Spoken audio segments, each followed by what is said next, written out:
Olá, Carlos Francischini, seja muito bem-vinda, muito bem-vindo à Universidade do DNA. Nesse vídeo eu vou falar para você alguns conceitos básicos sobre a reação de PCR em tempo real, também conhecida como qPCR, utilizando intercalantes. Fica até o final.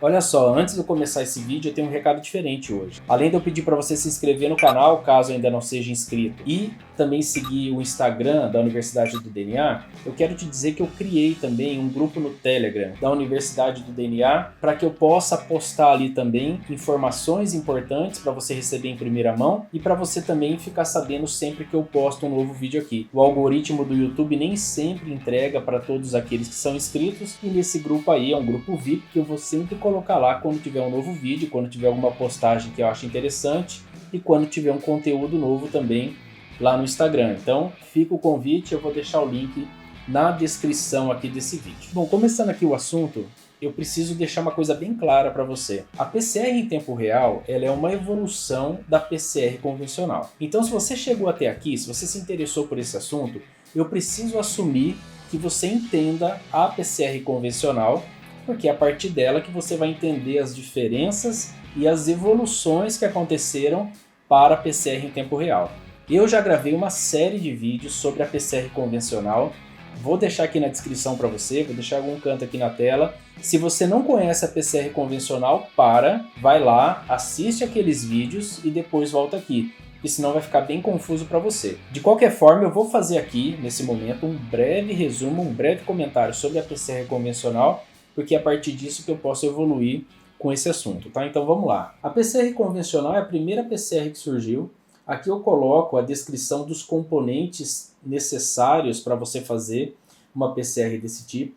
Então nada mais é do que colocar um DNA que vai ser o template, um tampão da DNA polimerase, que é a enzima que copia, um cofator magnésio, que é o cloreto de magnésio ou sulfato de magnésio, nucleotídeos, no mínimo um par de primers, a enzima DNA polimerase que vai fazer a cópia e água para completar o volume desejado. Uma vez que essa reação é preparada, ela vai para o equipamento, para o termociclador, onde acontecem as ciclagens. Uma vez então que o equipamento está no termociclador, esse equipamento ele é programado com uma série de temperaturas, volto a falar, está tudo lá nessa série que eu estou te indicando sobre PCR convencional, e uma vez que você determina as temperaturas que o termociclador deve seguir, ocorre então o processo de ciclagem e a replicação da sua sequência-alvo lá dentro do tubo. O que acontece é o seguinte, ó, a gente programa uma temperatura cerca de 94, 95 graus, onde o DNA que está no tubo vai se desnaturar, depois programa o aparelho para voltar a uma temperatura, geralmente entre 50 a 60 graus, 54 a 60 graus, onde os primers vão reconhecer a sua sequência complementar, e após isso a gente eleva a temperatura geralmente para 72 graus, isso vai variar da enzima que você está usando, da polimerase que você está usando,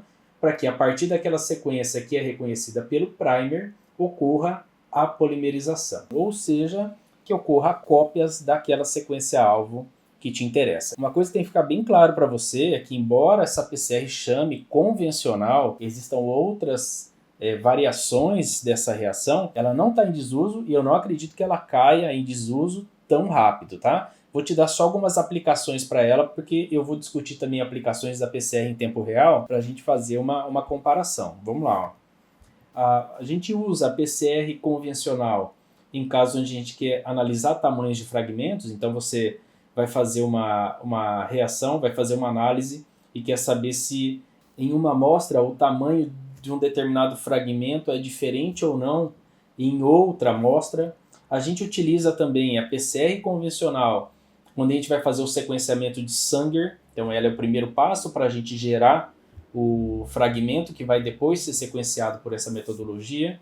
A gente utiliza a PCR convencional quando a gente quer então amplificar uma região para depois clonar isso num vetor, num plasmídio, para outros propósitos, produzir uma proteína, para purificar uma enzima de interesse comercial.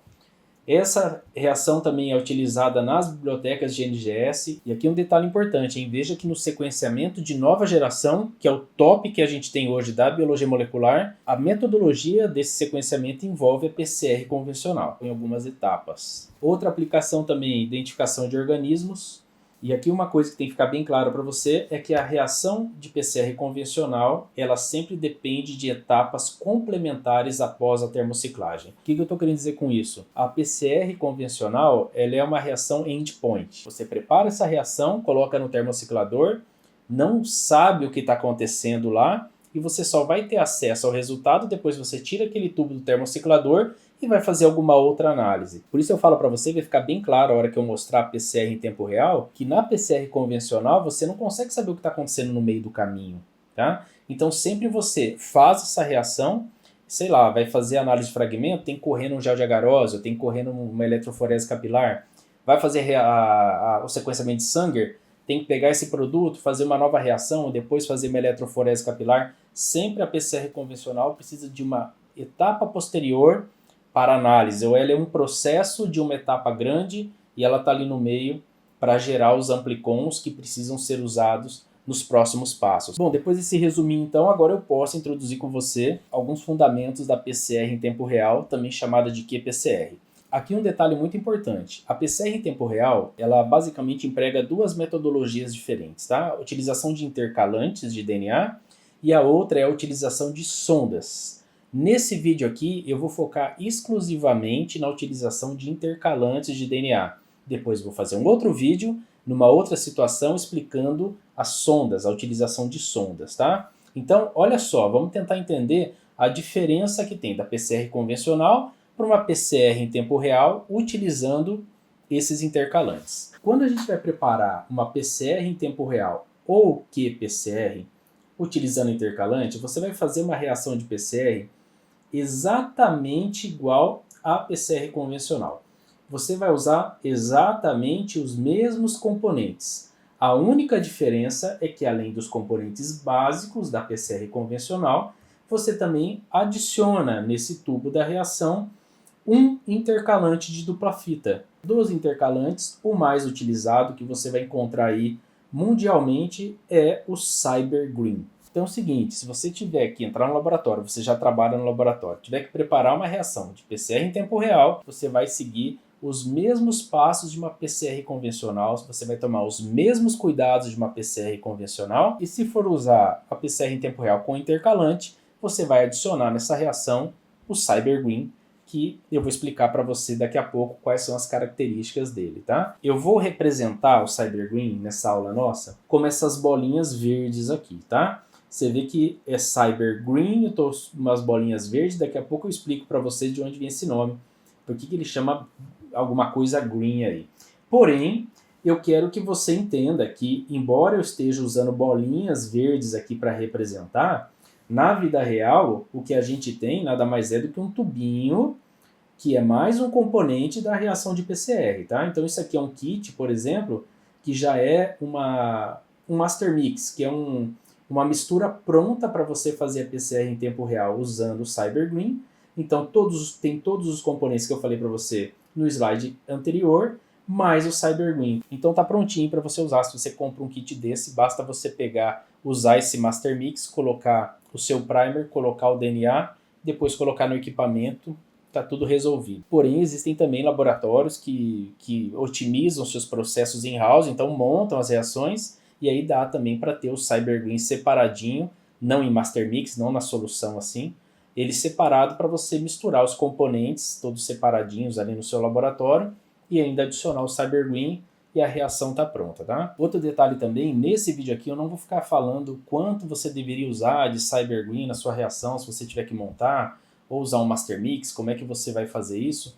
A minha ideia aqui é explicar para você os fundamentos, e outros vídeos virão aí com certeza sobre essa metodologia. Então aqui é só para você entender, se você for cru em PCR em tempo real, aqui você vai entender alguns princípios que são extremamente importantes. Então a primeira coisa é a seguinte, o CyberGreen é uma molécula que não é capaz de se ligar em simples fita de DNA. Então eu vou mimetizar aqui uma situação, então vamos pegar o processo ali da reação de PCR. onde está havendo a desnaturação, tá? É 95 graus ali, o DNA está desnaturado.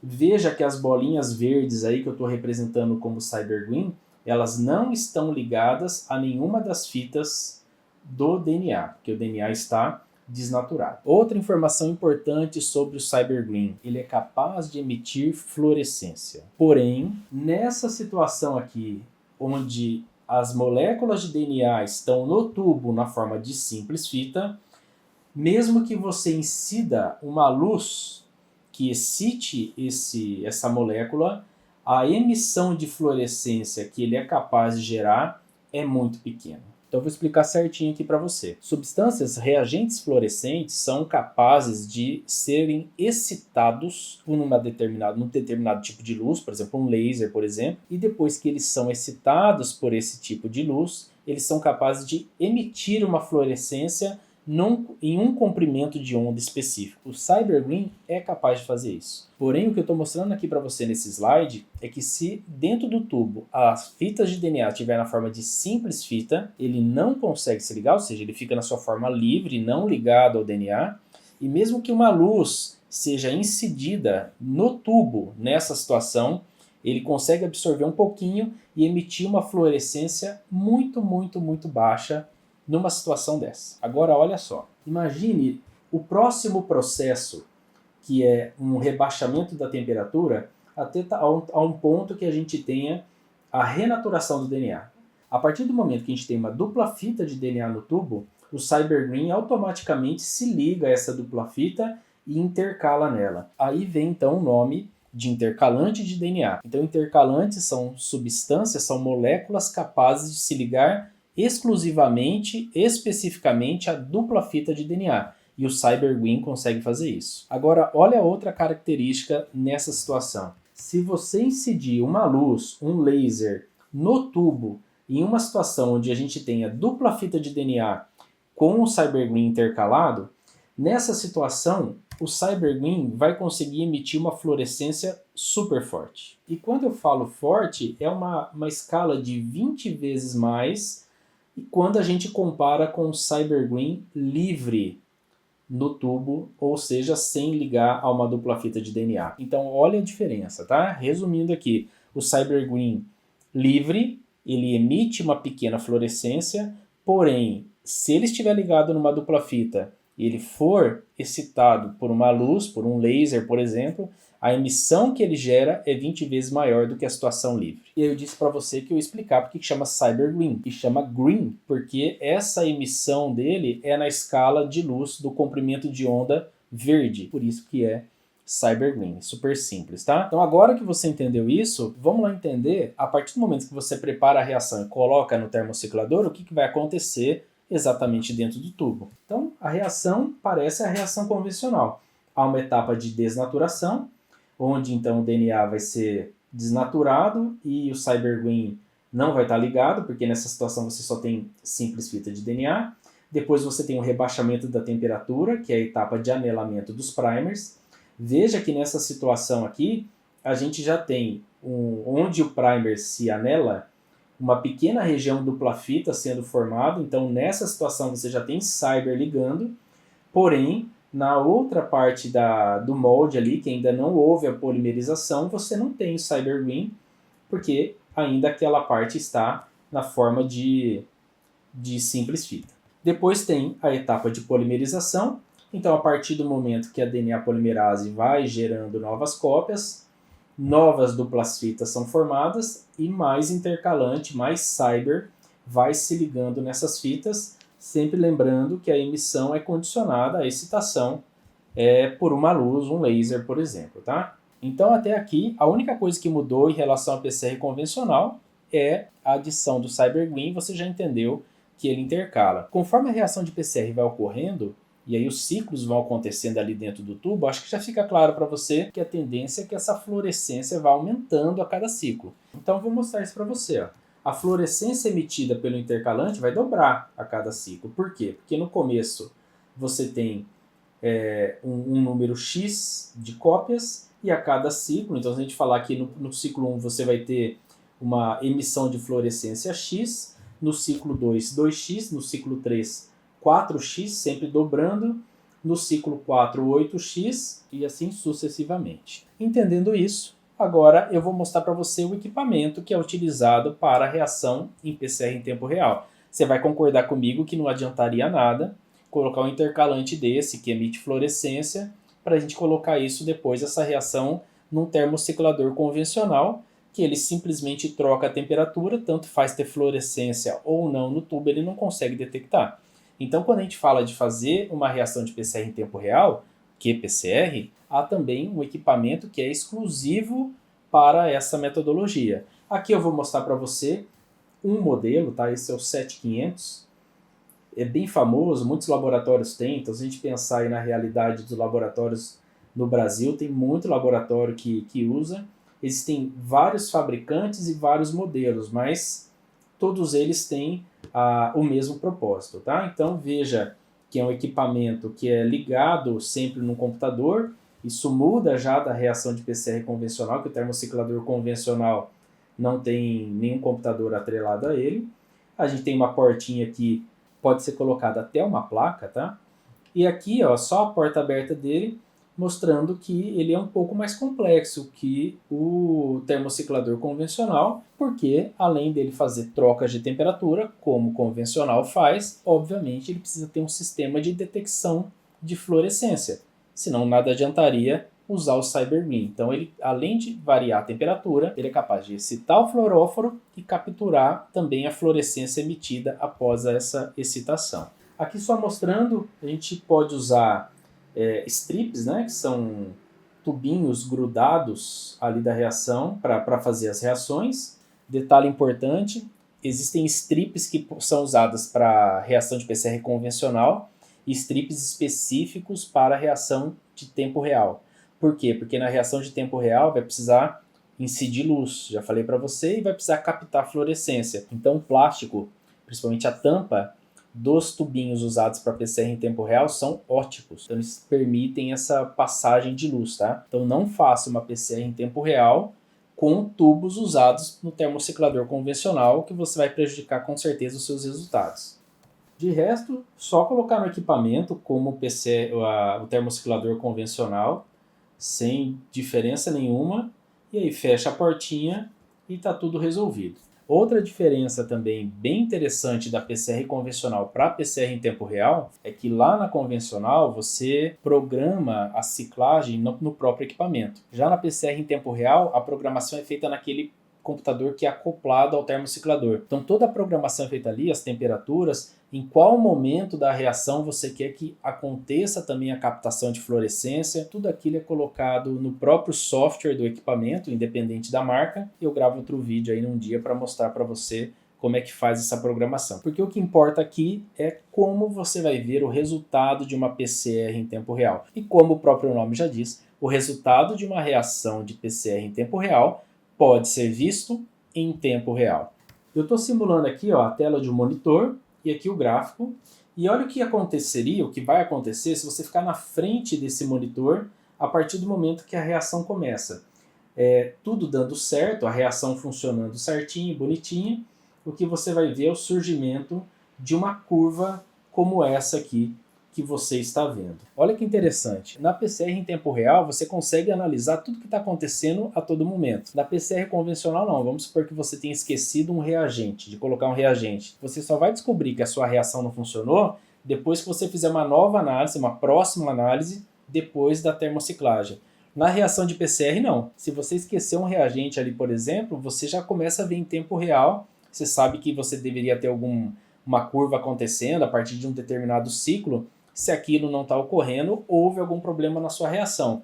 Isso seria só uma das vantagens, não é a única, não é por isso que a reação de PCR em tempo real existe, mas essa com certeza é uma vantagem para quem faz rotina, para quem está no laboratório no dia a dia. Então aqui agora, a partir do momento que você tem o gráfico, o final da sua reação, você precisa conhecer alguns conceitos importantes sobre a reação de PCR, talvez você não soubesse até agora. Quando a gente pega um gráfico como esse aqui, a reação de PCR ela tem 3 etapas distintas. A primeira é chamada de fase exponencial. Na fase exponencial, é a fase onde o número de cópias dobra a cada ciclo. Aí você já pode pensar, ué Carlos, mas eu tenho assistido aos seus vídeos, você sempre fala para mim que a reação de PCR a cada ciclo dobra o número de cópias, não é isso? É isso, só que na teoria. Na prática mesmo, não é assim que funciona. Embora você tenha praticamente o dobro de cópias a cada ciclo, você há de convir comigo, você pensar que você colocou componentes ali dentro daquele tubo, você concorda que a cada ciclo aqueles componentes estão sendo usados? Então vai chegar algum momento que o tubo ali, a reação vai começar a encontrar alguma dificuldade, uma certa escassez de componentes. Por exemplo, os nucleotídeos começam a diminuir, os primers começam a diminuir, a própria DNA polimerase, por mais resistente que ela seja, essa troca de temperatura vai fazendo com que algumas cópias da DNA polimerase fiquem menos eficientes ao longo do processo. Então, essa fase exponencial, que é o começo da reação, é o que a gente fala que de fato está acontecendo conforme se espera pela teoria, ou seja, o dobro de moléculas a cada ciclo. Depois da fase exponencial, há uma fase que a gente chama de linear, que há uma grande produção da cópia, né, do alvo de interesse, porém aqui já começa a ter um altíssimo consumo dos componentes e essa eficiência começa a ficar menor. Quando eu falo de eficiência para você, eu estou falando então que já não duplica a cada ciclo conforme é o que a gente espera, conforme seria a teoria. E chega depois o momento que a gente chama de platô, onde de fato começa a faltar componentes e por mais que você deixe os ciclos, você programe aí 40, 45 ciclos, você vai perceber que o gráfico se estabiliza e aqui já não há mais aumento de produto, não há mais aumento de fluorescência. Essas 3 etapas são extremamente importantes para você saber. Isso também ocorre lá na PCR convencional, só que como ela é endpoint, é só final, você não vê isso acontecendo e é muito importante que você entenda essas etapas. Então, se a gente for fazer uma correlação do gráfico que eu mostrei aqui com a utilização do CyberGreen, né, que eu estou mostrando para você, a tradução seria a seguinte, olha só. No primeiro momento, então aqui a gente tem um gráfico, né, de fluorescência, aumento de fluorescência pelo número de ciclos. Conforme a reação começa, nos primeiros ciclos você tem pouca emissão de fluorescência, porque você tem pouco produto sendo gerado. Chega um momento que a fluorescência começa a aumentar de forma detectável. Então a gente tem uma parte da reação onde as cópias dobram, que é a fase exponencial a cada ciclo. Depois a fluorescência vai aumentando, sempre aumentando, porém a gente entra numa fase onde a cada ciclo já não se tem exatamente o dobro do dobro de alvos, como é na fase exponencial. Essa fluorescência continua aumentando até que chega um momento que ela não aumenta mais, ela estabiliza, que a gente chama de fase de platô, onde não tem mais componentes para gerar mais produtos que poderiam gerar mais fluorescência. É assim que a gente interpreta o gráfico do PCR em tempo real, utilizando o CyberGreen. Tem uma outra forma também de mostrar esse gráfico, que é o gráfico em log. Eu vou mostrar para você. Ó. Nesse caso aqui, é a mesma coisa, tá? Fluorescência por ciclo, mas a evolução da reação acontece dessa forma aqui. Ó. Então o gráfico, veja que tem um outro desenho, tá? Então aqui é onde a gente começa, o equipamento começa a ter aumento de fluorescência, chega numa etapa aqui que entra na fase de platô.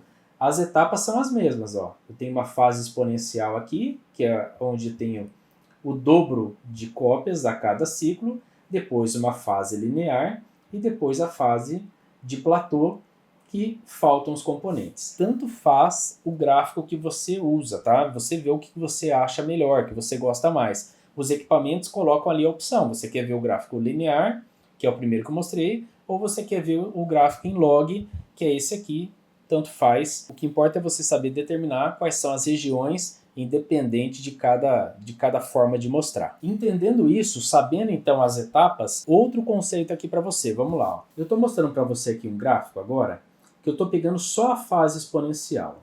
Veja que antes da fase exponencial há uma certa fluorescência. E eu vou até circular ela aqui. E essa região que antecede a fase exponencial é chamada de linha de base. Você vai ver aí nos softwares, são sempre em inglês. vai estar escrito baseline, tá? O que é a linha de base? Ela é a detecção de fluorescência que o equipamento conseguiu capturar antes de que a reação entrasse na fase exponencial, de geração, de duplicação da sequência alvo. E por que o equipamento consegue detectar fluorescência logo nas primeiras reações? Lembra que eu falei para você que o CyberGreen, mesmo não ligado em dupla fita, ele é capaz de emitir uma pequena fluorescência? E tem outro problema também, outro detalhe, que os próprios primers podem, na reação, ligar entre si. Como o Cyber ele liga a dupla fita independente se é o alvo que você quer ou não, ele é capaz de ligar na dupla fita quando o primer está ligado no alvo, quando o primer está ligado no outro primer, quando o alvo está em dupla fita. Então todas as situações que tem alguma dupla fita sendo gerada, o Cyber se liga então a emissão de fluorescência. Então é comum, depois que você faz uma PCR em tempo real, ter essa linha de base, ter um ruído aqui de fluorescência antes dessa fase que nos interessa. Um detalhe importante é que quando termina a reação de PCR, o próprio equipamento traça para a gente uma linha que passa na fase exponencial, que é chamada de threshold. Então ele passa uma linha que vai dar uma interseção exatamente na fase exponencial, ele consegue detectar isso. Há também a possibilidade de você mexer nessa linha manualmente, caso você queira, tá? Mas o detalhe é que essa linha, chamada de threshold, ela tem que ficar sempre passando na fase exponencial, do jeito que eu estou mostrando aqui nesse gráfico para você. E entre o threshold e a linha de base, há uma quantidade de fluorescência que a gente chama de limiar. É o limiar de fluorescência antes dessa interseção que aconteceu aqui quando foi passado o threshold, tá? O limiar nada mais é do que a fluorescência de ruído, que o equipamento começa a detectar desde o começo.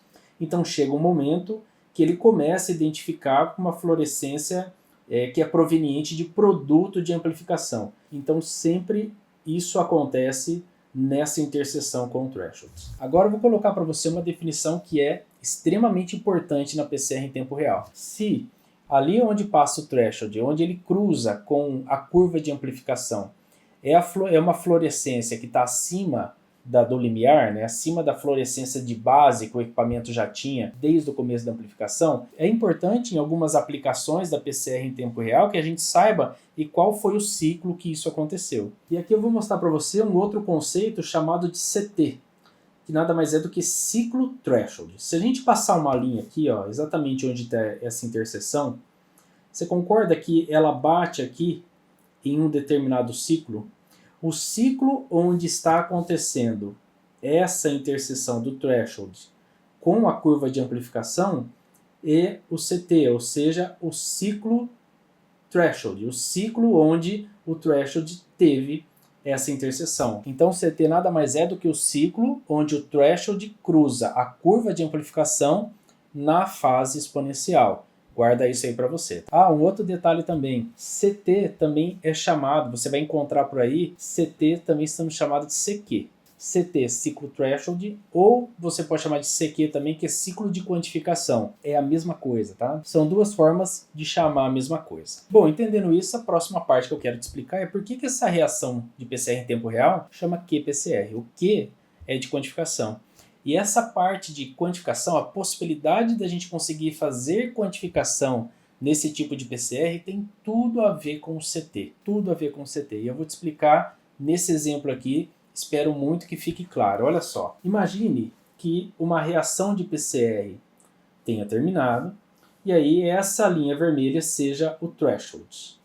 E numa situação aqui fictícia, nós vamos colocar que no threshold ele equivale a uma parte, uma fase da nossa reação de PCR onde existiam 800 cópias. Então sempre que você tem ali o threshold, você tem o CT, ali você tem uma quantidade de material que foi gerado. Então aqui eu só estou colocando, tá? Aqui onde o threshold cruzou na curva de amplificação é o momento que tinha 800 cópias. E aí eu vou colocar aqui 3 reações de PCR fictícias também, tá? Que eu sei, tá? Estou considerando que eu sei de antemão que aqui eu tenho 100 cópias de DNA no começo, lá no tubo. Na reação 2 eu tenho 50 cópias e na reação 3 eu tenho 25 cópias. Estou considerando isso, e aí você já sabe então que no ciclo 1, o que a gente espera é que para a reação 1 eu dobre a quantidade de material, então eu tinha 100 cópias, agora eu vou ter 200. No tubo 2 de 50 eu vou ter 100, e no tubo 3 de 25 eu vou ter 50. Vai para o ciclo 2, agora no primeiro tubo, na primeira amostra, na primeira reação eu tenho 400, na segunda 200, na terceira 100, está sempre dobrando. Veja que no terceiro ciclo também está dobrando, e veja que aqui no tubo 1, na amostra 1, no terceiro ciclo eu atinjo o número de 800 cópias. No tubo 2, 400, no tubo 3, 200 cópias. Vamos para o ciclo 4, aqui no tubo 1 já passou de 800, já dobrou, 800 cópias são obtidas no tubo 2 e 400 cópias no tubo 3. Quando a gente vai para o ciclo 5, a gente dobra todo mundo de novo e 800 cópias são obtidas aqui no tubo 3. Veja então que no tubo 1 foram necessários 3 ciclos para que a quantidade de material amplificado ali tenha sido de 800 cópias. Já no tubo 2, foram necessários 4 ciclos para chegar nas mesmas 800 cópias. Já no tubo 3, foram necessários 5 ciclos para atingir as mesmas 800 cópias. Onde é que eu estou querendo chegar com esse exemplo aqui? No tubo 1, que tinham 100 cópias, foram necessários 3 ciclos para atingir o threshold. No tubo 2, que tinham 50 cópias, ou seja, metade do que o número de cópias do tubo 1, foram necessários 4 ciclos. Já no tubo 3, que tinham 25 cópias, que é metade daquelas que tinham no tubo 2, foram necessários 5 ciclos. Veja que quando a gente está fazendo uma escala de metade de número de cópias ou o dobro de número de cópias, a gente sempre está variando um ciclo. O que eu quero que você lembre e leve com você para o resto da vida? Se você fizer 2 reações de PCR em tempo real, onde a única diferença entre elas esteja na quantidade de DNA que você colocou no tubo, a diferença de um ciclo entre essas reações sempre vai estar correlacionada a uma diferença de DNA inicial do dobro ou metade, depende da comparação. Então, voltando aqui, veja que no tubo 1 você tinha 100 cópias, o CT foi 3. No tubo 2 você tinha metade das cópias, o CT foi 4. No tubo 3 você tinha metade do que tinha no tubo 2 e o CT foi 5. Veja que a relação está sempre sendo de um CT a mais à medida que eu tenho a metade do número de cópias em relação à amostra anterior. Vamos ver se ficou claro para você isso a gente analisando o gráfico. Olha só, aqui eu tenho então 3 curvas de amplificação, o threshold, e aí o CT da primeira amostra, da primeira reação deu 3, da segunda deu 4 e da terceira deu 5.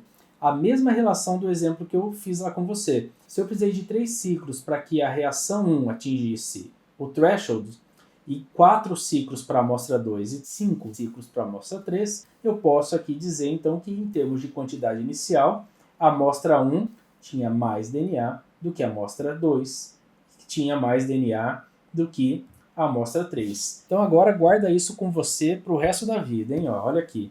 Quanto menor for o CT de uma reação, maior a concentração inicial de DNA que estava dentro do tubo. Quanto menor o CT, mais DNA inicial. Quanto maior o CT, menos DNA inicial. Pensa sempre em quantidade de ciclos que foram necessários para que houvessem eventos de duplicação lá dentro do tubo que gerassem fluorescência suficiente para atingir o threshold. E é assim que você vai pensar. Quanto menos eventos de duplicação foram necessários, mais DNA tinha lá no começo. Quanto mais eventos de duplicação foram necessários, menos DNA tinha lá no começo. Espero que tenha ficado claro para você, porque agora dá para a gente passar de fase. Olha só, vou mostrar aqui uma replicação daquele outro slide, tá? Outras 3 amostras, dessa vez com números de CTs diferentes. E aqui a gente pode seguir a mesma linha de raciocínio, que a amostra 1, a reação 1 tinha mais DNA inicial do que a reação 2, que tinha mais DNA inicial, mais alvo inicial do que a reação 3. Mas agora a pergunta que eu faço é a seguinte: dá para saber quanto mais ou quanto menos cada reação dessa tem? Será que dá para tentar fazer uma correlação? Eu sei que no tubo 1 tinha mais DNA alvo inicial, mas quanto mais em relação ao tubo 2 e quanto mais em relação ao tubo 3? Se você captou o que eu falei anteriormente sobre diferenças de um CT, Eu acho que você já resolveu isso aí na sua cabeça. Mas eu quero voltar naquele exemplo anterior para reforçar isso, tá? Eu prefiro ser repetitivo, mas que fique claro para você. Então, voltando lá naquele exemplo, ó, você lembra que nós tivemos a amostra 1 que tinha 100 cópias, precisou de 3 ciclos para chegar a 800. A amostra 2 com 50, 4 ciclos. E a amostra 3, 5 ciclos. Vou pegar agora outra parte aqui da reação, tá? Não mais de 800, mas veja que a primeira reação precisou de um ciclo para chegar a 200. A segunda reação precisou de 2 ciclos para chegar nos mesmos 200. E a terceira reação precisou de 3 ciclos para chegar nos mesmos 200. Então veja que a diferença entre essas reações está no número de cópias. E essa é a correlação que eu já tinha feito com você. Sempre que a gente faz uma análise, né, compara reações com CT que diferem em 1, eu sempre posso fazer a correlação de o dobro ou metade. Então vamos voltar lá. Ó. Se a amostra 1 eu considerar que tinha X cópias e ela deu um CT de 10, se a amostra 2 deu um CT de 11, um CT a mais só, um número de CT a mais, significa que ela precisou então de mais um evento de duplicação para chegar na mesma quantidade de cópias, logo inicialmente ela tinha metade no número de cópias do tubo 1, então x sobre 2. Se eu continuar comparando agora a terceira reação ainda com a primeira, eu chego à conclusão que se ela teve um CT 12, são 2 ciclos posteriores ao momento em que a primeira conseguiu chegar no threshold, eu chego à conclusão que no terceiro tubo existia 1/4 da quantidade de DNA inicial em relação ao tubo 1. Segue sempre essa linha de raciocínio, tá? A cada CT com um número maior, significa que aquela reação tinha metade da anterior. Se a gente andar mais um, tinha 1/4 daquela primeira, mais um, 1/8 e assim sucessivamente. Porque a gente sempre está considerando que foram necessários mais eventos de duplicação para atingir o mesmo número de cópias. Espero muito que tenha ficado claro. Se não ficou, se restou alguma coisa, eu quero que você me escreva para eu poder resolver qualquer pontuação que você tiver aí. Agora eu vou mostrar para você então os gráficos da vida real, que eu não mostrei ainda. Então esse aqui é um deles, ó, uma forma de plotagem que eu disse. Aqui o próprio equipamento ele colocou o threshold, tá, na região exponencial, tenho 3 reações aqui. Veja que os CTs, eu até fiz questão, o CT aproximado de 11, de 15, 18, os CTs não necessariamente vão ser números redondos, tá? O próprio equipamento vai dizer isso pra gente, tá? E aqui é a relação que você já entendeu dos slides anteriores. Essa aqui são as mesmas 3 reações agora no gráfico log, a amostra 1, 2 e 3. Aqui é a região exponencial, quando a gente fala do log. Então veja que ele traçou aqui, ó, o threshold está aqui, e a gente obtém exatamente os mesmos números de CT para as mesmas reações. Então tanto faz você ver dessa forma quanto dessa forma, você vai escolher no software, você vai encontrar exatamente o mesmo resultado. Baseado nessas coisas que eu te falei, até agora ainda tem mais fundamentos para passar sua PCR em tempo real, que eu vou fazer em outros vídeos. Eu quero discutir com você algumas aplicações que você vai encontrar, ou você vai poder usar utilizando o CyberGreen na PCR em tempo real. A primeira aplicação é usar essa reação para fazer uma análise qualitativa, ou seja, é uma situação onde você vai analisar se existe ou não um determinado fragmento. Eu não vou colocar para você uma aplicação específica, você pode imaginar qualquer situação, tá? Desde que você queira saber, olha, nessa amostra tem ou não tem o determinado fragmento que me interessa, você pode usar a PCR em tempo real com Cyber. Na situação que tem o fragmento, você vai usar um primer específico, lógico. Na situação que tem um fragmento, você vai ter uma curva de amplificação.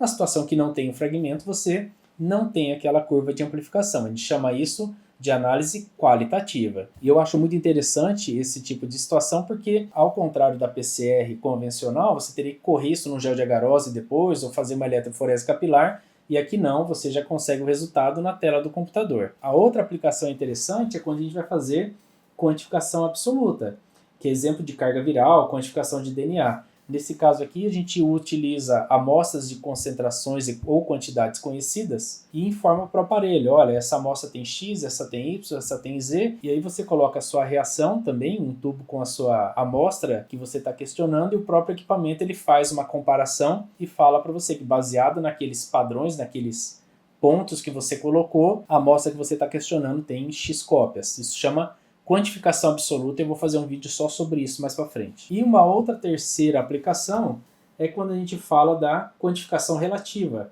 que é muito usada na análise de expressão gênica. Aqui são situações onde você tem dois tipos de tratamento, por exemplo. Sei lá, você utilizou um camundongo, você tem um camundongo controle e um outro camundongo você administrou um determinado medicamento nele e você quer saber se isso afetou ou não a expressão de um determinado RNA. E aqui nesse caso você faz uma comparação, você faz uma reação de PCR da situação sem tratamento com a situação, e uma reação de PCR em tempo real da situação com tratamento com esse medicamento, e aí nesse tipo de análise você vai chegar à conclusão de quanto mais ou quanto menos expresso foi aquele alvo na situação tratada em relação à situação não tratada. Diferente da quantificação absoluta, que ele traça para você quanto tem exatamente, na quantificação relativa a gente trabalha com quanto mais, quantas vezes mais ou quantas vezes menos aquela expressão foi alterada, aquela situação foi alterada. E para terminar, eu vou falar para você desvantagens de você fazer a reação de PCR em tempo real com CyberGreen. A primeira delas e a principal, com certeza, é essa aqui.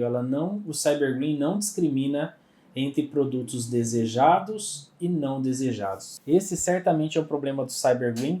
Como ele se liga de forma indiscriminada a qualquer dupla fita de DNA, pode ser o seu alvo, pode não ser o seu alvo, ele vai se ligar. Então, se você tem um primer que anela entre si, formando dupla fita, ele liga e gera fluorescência na reação. Se esse primer se liga em regiões inespecíficas e gera produtos inespecíficos, ele se liga também. Então, esse com certeza é um problema de usar, é uma desvantagem de usar CyberGreen, mas é contornável. Eu não estou dizendo que não deve ser usado por causa disso, mas tem que tomar alguns detalhes que eu vou falar em vídeos mais para frente, tá? E uma outra desvantagem, com certeza, é a dificuldade de utilizar CyberGreen em reações multiplex.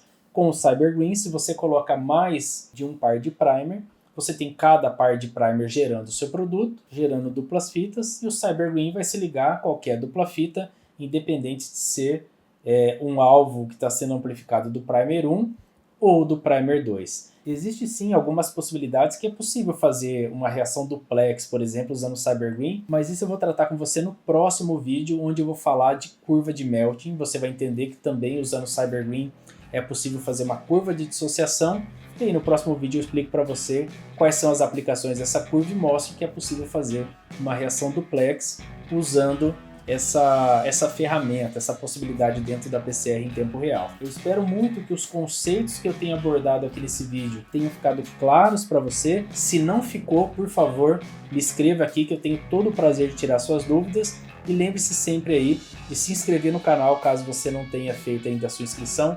Ative as notificações, compartilhe esse vídeo com quem interessar e dá um like aí se você gostou. Te encontro nos próximos vídeos. Até mais!